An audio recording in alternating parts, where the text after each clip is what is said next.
এক সাহাবীর নাম আবু উমামা, নামাজের ওয়াক্ত ছাড়া উনি মসজিদে যেয়ে বসে আছে। বিশ্বনবী বললেন, কিরে আবু উমামা, নামাজের তো ওয়াক্ত হয় না, মসজিদে কি?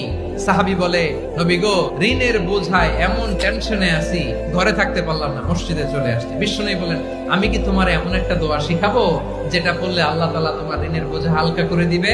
আবু উমামা বললেন, ইয়া রাসূলুল্লাহ, অবশ্যই শিখাবেন। বিশ্বনবী বললেন, তাহলে তুমি পড়বা, আল্লাহুম্মা ইন্নী আউযু বিকা মিনাল হাম্মি ওয়াল হাযান ওয়া আউযু বিকা মিনাল জুবনি ওয়াল বুখল ওয়া আউযু বিকা মিন গালাবাতিদ দাইনি ওয়া কাহরির রিজাল।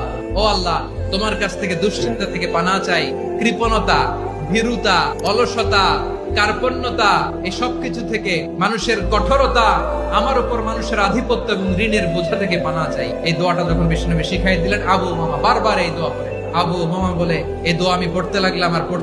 কিছুদিন পরে দেখা গেল বিশ্বনবীর শেখানো এই দোয়ার বদৌলতে আল্লাহ তাআলা আমার সব ঋণ পরিশোধের ব্যবস্থা করে দিয়েছে।